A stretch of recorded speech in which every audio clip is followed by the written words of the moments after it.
마음의 할례를 받으라, 이런 제목으로 같이 은혜를 사모하겠습니다. 사람의 생각은 언제나 타인 중심이 아니고 자기 중심으로 흘러갑니다. 그래서 언제나 내 생각은 옳고 선하고 정당하다고 이렇게 생각하고 남의 생각은 항상 틀렸다 이렇게 이야기합니다. 오죽 하면 내가 하면 노맨스요, 남이 하면 불륜이라 이렇게 신조어가 생겨났겠습니까? 똑같이 죄를 저질러도 내가 하면 그럴 수도 있지 이렇게 지나갑니다. 그럴 수도 있지. 그러나 남이 똑같은 죄를 저지르면 어떻게 저럴 수가 있지 하면서 굉장히 비판의 큰 목소리를 냅니다. 여러분, 쉬운 예로 우리가 차를 운전해 보면 그렇지 않습니까? 내가 보행자의 입장에서 길을 건너러 갈 때는 차가 나를 비켜가기를 원해요. 그러나 내가 운전자의 입장에서 차를 몰고 가다 보면 보행자가 내 차를 비켜가기를 원하죠. 굉장히 이율배반적이에요. 같은 건데도 그래요. 또 있습니다, 여러분. 내가 차를 몰고 가다가 잠시 다른 것에 한눈을 팔아서 신호가 떨어져 있는데도 내가 이렇게 멈춰 있으면 뒤에서 빵빵거려요. 그러면 내가 어떤 생각을 하죠? 그럴 수도 있지 이 사람아, 그래요. 그런데 내가 뒤에서 빵빵거리면 어떤 생각을 합니까, 여러분? 빨리 가, 어디다 정신을 차려, 그렇게 얘기해요. 똑같은 상황인데도 언제나 사람은 타인 중심으로 생각을 한 게 아니고 내 중심으로 생각을 한다는 거예요. 그래서 여러분, 죄인이란 딱히 죄를 지어서 죄인이 아니라 이렇게 완전히 죄인으로 태어나서 여러분 죄인입니다. 그래서 죄를 짓는 거예요. 그런데 죄인이기를 거부하는 그룹이 있습니다. 바로 유대인들입니다. 자기네들은 죄인이 아닙니다. 그 이유를 오늘 본문을 보시면 자기들은 율법을 가지고 있고 율법을 잘 지키기 때문에 죄인이 아니라고 얘기해요. 여러분, 오늘 20장 끝을 한번 보시기 바랍니다. 오늘 20절 한번 보겠습니다. 20절 보면, 끝에 보면 스스로 믿으니라는 말이 있어요. 스스로 믿으니. 이것은 누가 그렇게 믿어주는 게 아니고요. 하나님이 유대인들을 그렇게 믿어주는 것이 아니고 이방인들이 유대인들을 그렇게 믿어주는 것이 아니라 유대인들 스스로가 그렇게 믿어요. 어떻게 믿느냐? 바로 17절 말씀부터 20절 바로 이 말씀대로 믿는 거예요. 자기들 스스로 이렇게 믿는 거예요. 유대인이라 불리는 네가 율법을 의지하며 하나님을 자랑하며 우리는 율법을 가지고 하나님을 자랑한다 이렇게 믿어요. 율법의 교훈을 받아 하나님의 뜻을 알고 지극히 선한 것을 분간한다 또 이렇게 믿어요. 명인의 길을 인도하는 선생이다 이렇게 믿어요.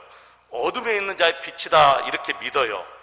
율법에 있는 지식과 진리의 모본을 가진 자로서 어리석은 자의 교사라고 믿어요. 어린아이의 선생이라고 믿어요. 누가 그렇게 믿어져요? 하나님이 유대인을 그렇게 믿어주는 게 아니고 이방인이 유대인을 그렇게 믿어주는 것이 아니라 유대인 스스로가 그렇게 믿는 거예요. 그러니까 하나님께서 이렇게 말씀하셔요. 그러면 다른 사람을 가르치는 내가 내 자신은 가르치지 아니하느냐? 도덕질하지 말라 선포하는 내가 도덕질하느냐? 하면서 이렇게 말씀하시지요. 자, 17절로 20절에 있는 말씀만 보면 얼핏 보면 맞는 말이지요. 죄를 안 짓고 하나님께서 주신 율법을 잘 지키면 죄인이 아니잖아요. 여러분, 그렇죠? 하나님이 주신 율법을 가지고 이 율법을 잘 지켜나가는데 누가 죄인이라고 말할 수가 있겠습니까? 그런데 여러분, 그렇지 않습니다. 아무리 율법을 잘 지켜도 세상의 모든 사람들은 다 죄인인 것은 애초부터 태어날 때부터 죄인된 생각으로 죄인으로 태어났기 때문에 죄인이라는 거예요. 보세요. 바리새인들은 오늘 본문 21절부터 보시면 자신들은 남의 것을 도둑질하지도 않았습니다. 간음하지도 않았습니다. 살인하지도 않았습니다. 오히려 17절부터 20절에 있는 말씀대로 스스로 그렇게 믿고 사는 의인이에요. 맞습니다, 여러분. 저들은 이러한 일을 하나도 행하지 않았습니다. 근데 예수님께서 하신 말씀을 한번 보실까요? 마태복음 5장 21절로 22절 말씀 우리 같이 한번 읽어보실까요? 마태복음 5장 21절로 21절 읽습니다. 옛 사람에게 말한 바 살인하지 말라. 누구든지 살인하면 심판을 받게 되리라 하였다는 것을 너희가 들었으나 나는 너희에게 이르노니 형제에게 노하는 자마다 심판을 받게 되고 형제를 대하여 나가라 하는 자는 공회에 잡혀가고 밀어난 놈이라 하는 자는 지옥불에 들어가리라.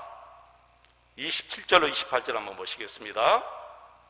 또 간음하지 말라 하였다는 것을 너희가 들었으나 나는 너희에게 이르노니 음욕을 품고 여자를 보는 자마다 마음에 이미 간음하였느니라. 유대인들은 겉으로 드러나는 현상만 가지고 죄인이다, 죄인이 아니다 이렇게 판단을 합니다. 그러나 우리 예수님은 겉으로 드러나지 않았어도 마음으로 이미 죄를 지으면 이미 죄인이라는 거예요. 그러니 여러분, 누가 율법을 잘 지켜서 구원받을 사람이 있겠습니까? 그러니까 여러분이 반드시 알아야 될 것은 우리에게 율법을 주신 목적이 뭐냐는 거예요. 이스라엘 백성들에게 율법을 주신 목적이 뭐냐? 이 율법을 너희들에게 준 것은 이 율법을 잘 지켜서 구원받으라, 그게 아니에요. 무슨 목적이에요? 이 율법을 통해서 너희들이 얼마나 큰 죄인인 것을 깨달아라고 율법을 주신 거예요. 그래서 이 율법을 지키면 지킬수록 정말 나는 구제받지 못할 죄인이구나 라는 것을 깨닫게 돼요. 나는 정말 하나님의 진노를 받을 수밖에 없는 죄인이구나 라는 것을 깨닫게 돼요. 율법을 잘 지켜서 내 행위로 구원받는 게 아니고 내가 율법을 지키면 지킬수록 어떤 생각이 드느냐면은 정말 나는 구제불능이다. 정말 나는 구원받을 수 없는 죄인이다. 정말 나는 태어날 때부터 죄된 생각을 가지고 태어난 죄인이다 라는 것을 딱 깨닫게 되는 거예요. 그래서 율법을 여러분 지도라고 그래요. 여러분, 지도는 그 지도를 보고 길을 가야 되는 거예요. 여러분, 지도만 가지고 있으면 뭐예요? 지도를 내가 가지고 있는 이유가 뭐예요? 길을 찾아가기 위해서, 옳은 길을 찾아가기 위해서 이 지도를 가지고 있는 것이지요. 근데 이 율법은 그래서 지도예요.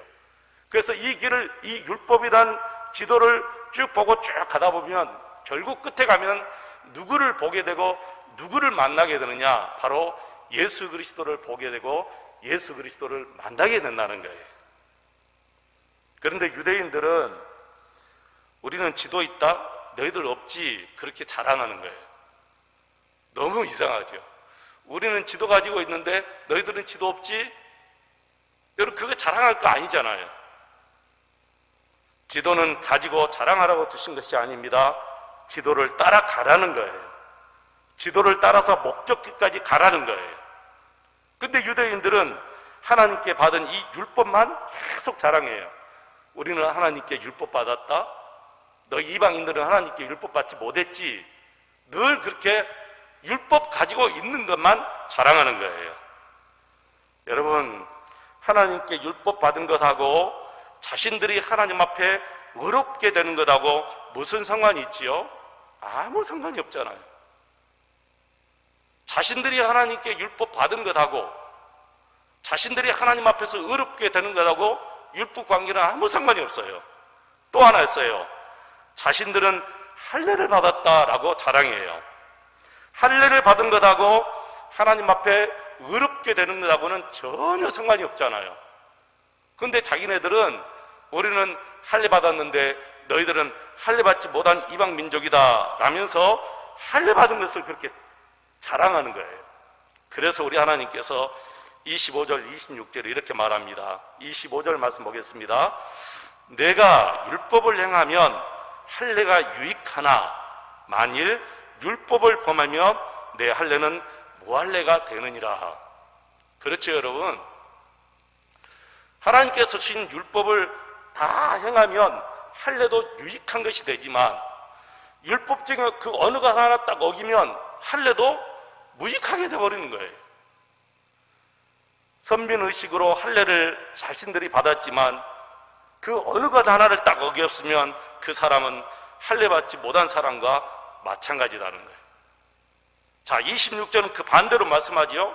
그런즉 무할례자가, 할례 받지 않는 자가 율법의 규례를 지키면 그 무할례를 할례로 여길 것이 아니냐. 설령 할례를 받지 않았어도 율법을 잘 지키면 할례 받은 거나 마찬가지라고 주님이 말씀하시지요. 그러나 어떻게 여러분 율법을 어떻게 하나도 지키지 않고 잘 어기지 않고 잘 지킬 수가 있겠습니까? 그러니 할례를 받은 자도 할례를 받지 못한 자도 예수를 믿는 믿음이 없으면 다 죄인이라는 거예요. 죄인. 하나님 앞에서는 할례나 무할례나 아무런 의미가 없다고 말합니다.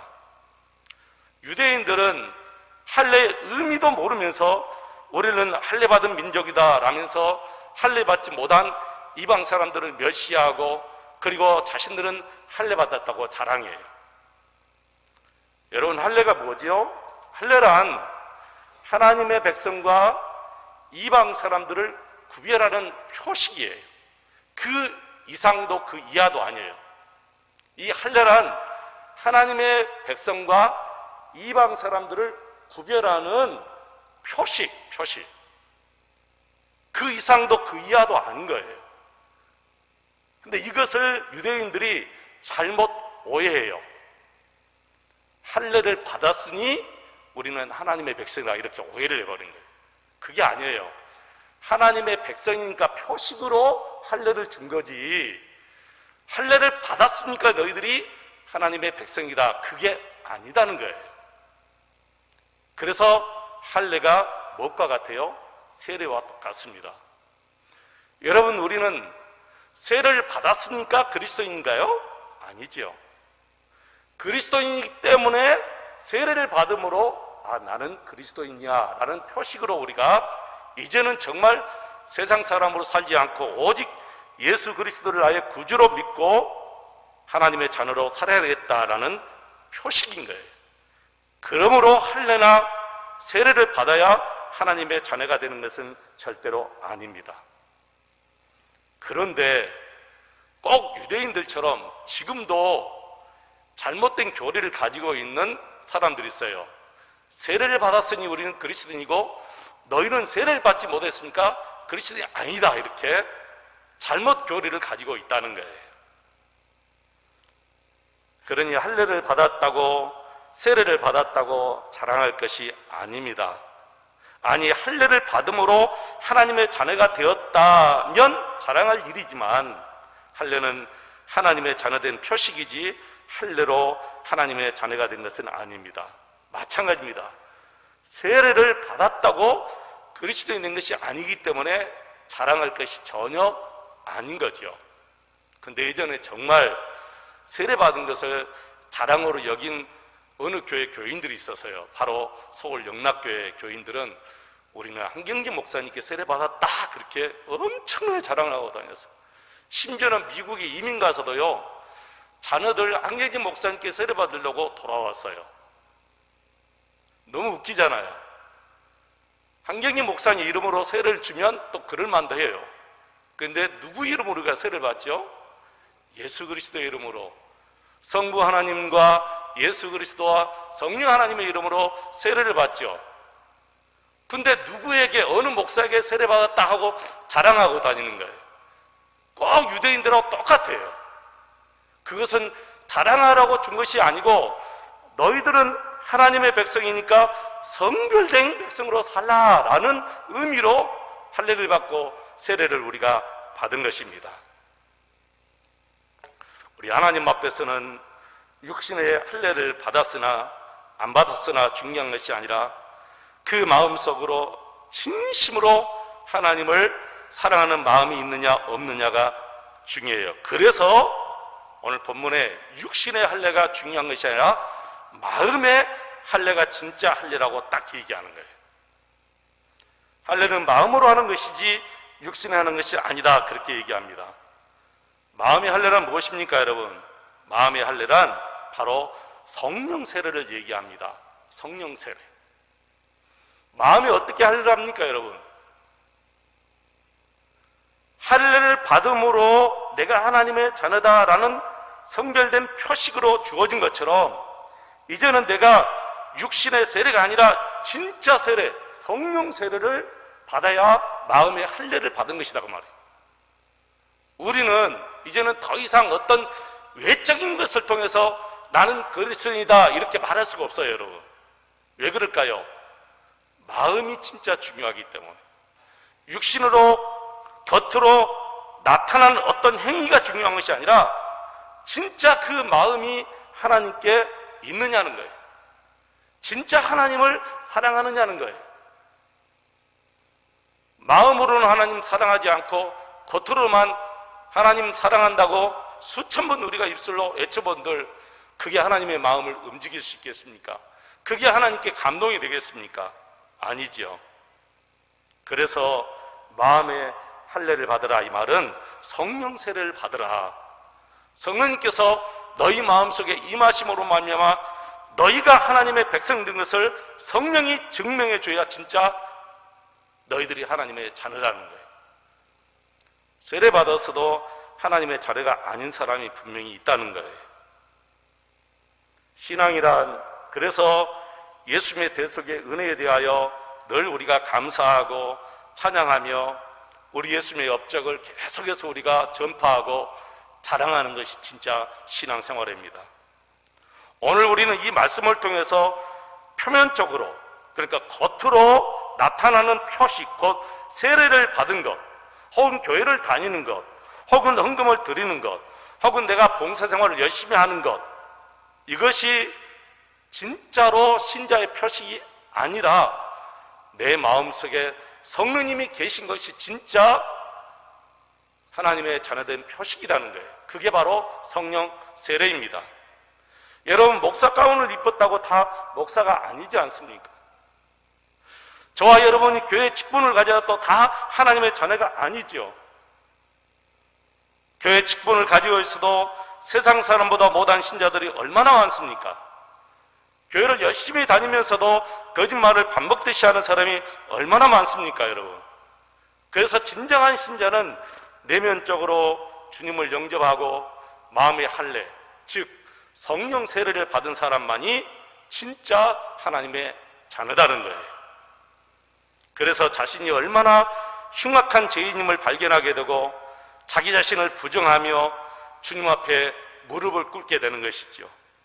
나 같은 죄인을 부르신 하나님께 감사하게 되고 진심으로 죄를 회개하게 되고 결국에는 그 죄를 떠나고 그 죄를 버리게 되는 것입니다. 자신의 속사람과 이 곁사람 사이에 심한 갈등을 느끼면서 자신의 그 모습을 보면서 탄식합니다. 하나님 앞에서 결국 모든 죄를 토해내고 그리고 은혜 가운데 변화를 받아 사는 것이 진심으로 그 사람이 하나님의 자녀된 것이지 더 이상 어떤 표면적으로 드러난 것으로 더 이상 그가 하나님의 자녀다 아니다 이렇게 말할 수가 없다는 것입니다. 진정한 신자는 하나님이 자석에 오셔서 자신의 죄에 대해서 계속 책망하신 것을 영적인 귀로 듣고 그리고 회개하고 그리고 계속해서 하나님의 이름을 부르며 하나님께 더 가까이 가려고 하는 것, 그게 바로 진짜 성도가 아니겠습니까? 우리 하나님은 범죄하고 있는 성도들 가만히 내버려 두실 수가 없습니다. 우리가 계속해서 더럽게 살도록 내버려 두지 않습니다. 또한 진짜 신자는 환난 가운데서도 하나님의 보호하시며 승리케 하심을 경험하게 하십니다. 그래서 우리 하나님은 진실한 신자를 찾으시고 진짜 신자를 이 시대에 찾으시는 것이죠. 그래서 내 자신의 생각이 중요한 게 아니에요. 내가 나를 판단하는 것이 중요한 게 아니에요. 다른 사람들 눈에 보여주는 내가 더 중요한 거예요. 아니, 더욱 중요한 것은 하나님의 눈에 내가 어떻게 판단되느냐, 그게 더 중요한 거예요. 한경기 목사님의 목회상을 적은 글을 보았습니다. 그분은 늘 하나님 앞에서 자기 자신을 돌아보며 자신의 믿음과 행위가 일치하는지, 신행일치가 되는지를 끊임없이 점검합니다. 자기 자신에 대해서는 성실하게 부끄럽지 않게 살려고 노력하고, 다른 사람들에 대해서는, 타인에 대해서는 예수님의 사랑의 마음을 가지고 계속해서 화평한 것을 힘쓰고, 그리고 연약한 자, 가난한 자들 끼어안는 분이었다고 기록하고 있습니다. 오늘날 지금 이 시대에 정말 우리 한국 교회에서는 우리 하나님께서는 진짜 목사를 찾게 되고, 진짜 장로를 찾게 되고, 진짜 권사, 진짜 집사, 진짜 성도를 하나님께서 찾으신다는 거예요. 우리가 이 시대에 정말 신자답게 성별된 신앙으로 살아야 될 줄로 믿습니다. 우리가 십자가 복음을 믿고 예수님을 영접하면 우리가 성령으로 완전히 임하게 되잖아요. 그것이 마음의 할례를 받았다, 그렇게 얘기합니다. 여러분, 골로새서 2장 11절 말씀 보겠습니다. 또 그 안에서 너희가 손으로 하지 아니한 할례를 받았으니 곧 유구의 몸을 벗은 것이요 그리스도의 할례니라. 그리스도의 할례니라, 이 말은 성령 세례를 의미합니다. 정말 이제는 예수님과 함께 죽고 예수님의 마음을 가지고 다시 살아가는 것, 이것이 진짜 성도입니다. 사랑하는 성도 여러분, 이제는 열심 하나만 가지고 신앙생활을 진단하면 안 되지요. 유대인은 할례뿐 아니라 월삭, 그리고 각종 절기, 대회, 성회, 온갖 종교의식을 동원했고, 의식은 점점 더 화려해 갔습니다. 왜 그들의 의식이 더 화려해져 갔느냐? 율법을 제대로 지키지 못하는 것을 외적인 것으로 꾸몄기 때문에 그렇게 의식이 더 화려해져 가는 거예요. 여러분, 정말 그렇습니다. 성숙하지 못한 사람이 겉모습을 계속해서 바꾸어 나가요. 진짜 인격적으로 성숙한 사람은 겉모습을 그렇게 화려하게 포장하지 않습니다. 왜 그럴까요? 겉모습을 가지고 판단받지 않기 때문에 그러는 거예요. 말 한마디만 들어보아도 저 사람이 인격적으로 성숙한 사람인지 아닌지 금방 판단이 돼요. 그렇기 때문에 외적인 것을 가지고 그 사람을 포장할 수가 없는 거예요. 그 사람을 바꿀 수 없는 거예요. 그 사람을 이장할 수 없는 거예요. 이제 우리는 외적으로 드러난 그 어떤 것을 가지고 저 사람이 참된 그리스도인이다라고 말할 수가 없습니다. 우리 마음속에 성령 세례, 마음의 할례를 받고 오직 성령 한 분만으로 충만하며, 그리고 계속해서 성령님과 교제하며 성령님의 말씀에 순종하며 나가는 것이 진짜 성도 아니겠습니까? 그래서 율법주의 신앙은 정말 혐오스러워요.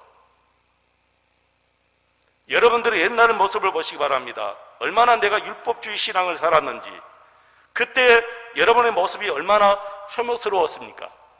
그때 당시는 모르지만 지나고 나면 내 그 신앙생활이 딱 보이니까 정말 혐오스럽구나라는 것을 자기 자신이 의식하게 돼요. 그래서 오늘 본문 24절에 이렇게 말하지요. 하나님의 이름이 너희 때문에 이방인들 가운데서 모독을 당한다라고 기록해져 있어요. 세상이 17절부터 20절 말씀까지 스스로 이렇게 믿는 자들의 삶이 결국에는 하나님이 판단하는데, 자기들 스스로 믿는 것하고 하나님의 판단이 이렇게 달라요. 자기들 스스로는 이렇게 믿지만 하나님의 판단은 뭐라고 했다고요? 하나님의 이름이 너희 때문에 이방인들 중에 모독을 받는다는 거예요. 어쩌면 지금 우리 한국교회를 향해서 주시는 꼭 말씀 같지요, 여러분. 한국갤럽이 한국인의 종교 실태 조사를 했습니다. 그 결과 가장 종교 생활에 충실하고 열심히 내는 종교가 기독교가 1위예요. 그리고 2위가 불교입니다. 그리고 3위가 천주교입니다. 자, 그런데 한국인들에게 가장 호감을 받는 종교는 완전히 거꾸로 되어버렸어요. 종교 생활은 기독교가 가장 활발하게 잘하고 가장 1위인데 이상하게 한국 국민들에게 호감 주는 종교는 1위가 불교고 2위가 천주교이고 기독교가 3위의 꼴찌예요. 한국 교회가 전형적인 율법주의에 빠져 있다는 증거 아니겠습니다? 아니겠습니까, 여러분? 여러분을 보는 주위 사람들의 평가는 어떨까 한번 생각해 보시기 바랍니다.